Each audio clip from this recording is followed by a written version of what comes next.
What's up, y'all? Welcome back to the channel. I'm just out here in the parking lot today doing some drills, some slow speed maneuvers. Figured it would be a great chance to go over my initial review of the Z900. I just changed the oil, so everything is good to go. I am unrestricted now on this bike, and let me tell you, it is awesome. I love this bike. It is so much fun already. If you guys haven't seen my custom Red Bull helmet, there you go. I haven't actually posted this, I don't think. And then on the visor, gives you wings, pretty sick.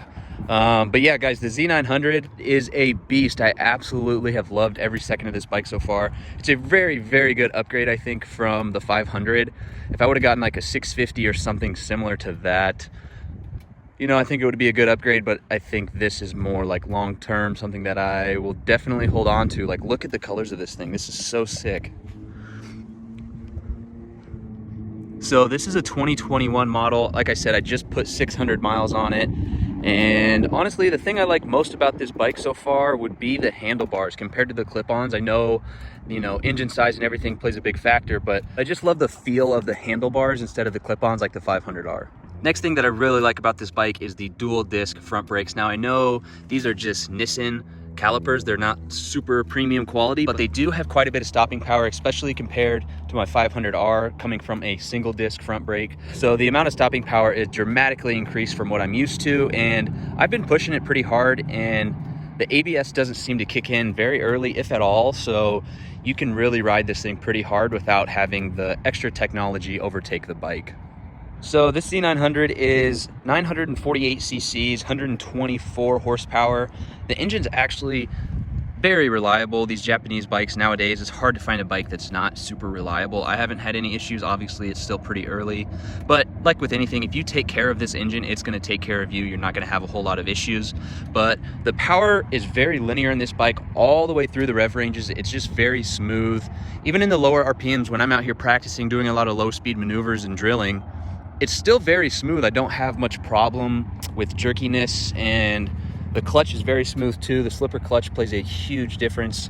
So I know everybody wants to hear about the exhaust, and my thoughts on this, honestly, the stock exhaust is pretty decent. So if you're below 6,000 RPMs, it's very quiet, it's very minimal, which some people tend to like. And once you get up higher in the rev ranges, it's not an amazing sounding exhaust, but it does get pretty loud. But in the future, I plan on replacing the stock pipe for an SC Project slip-on. I think I'm gonna get the S1 version. We will see.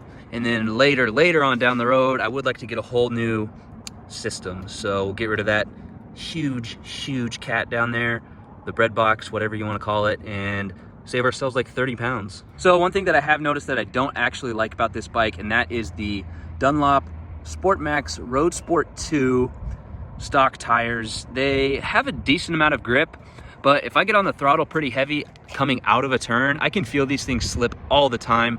But hopefully soon I'll get some new tires on here. I know a lot of people like the Dunlop Q3 Plus. I like the Pirelli Diablo something, I think. I'll get some second opinions, and based off where I live and everything like that, I will make the best decision for what to get.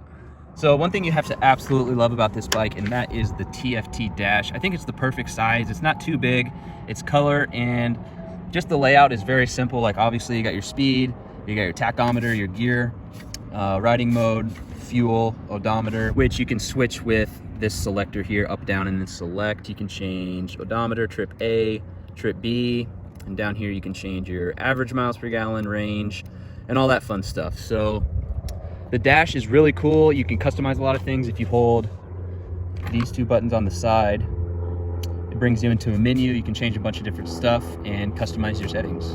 All right, guys, well, I think that's it so far for the Z900. I really can't think of anything else to say about it other than, like, look at it. It looks absolutely sweet. Like I said, I just put new oil in it, and I can already tell a difference. The way the bike shifts is way smoother. And other than that, I can't wait to start doing some things to this bike. I got the tail tidy. I'm gonna take off the mirrors and put some bar end mirrors on there. And then some other small things that I think make a bike come together. We'll do all that stuff first before the exhaust, I eventually want to upgrade the front suspension. I think it would look so sick with some gold fork tubes and then maybe some other gold accents, but that's stuff down the road. But that's why I'm so excited to finally have this bike. I have something that I can tinker with and work on for quite some time. So make sure you guys subscribe to the channel. Don't miss a new video. Leave me a big thumbs up. I've got a bunch of cool stuff coming, some different style of content that I don't normally post on my YouTube channel. So I'm excited. You guys should be too. Make sure to stick around and we'll see you guys in the next video.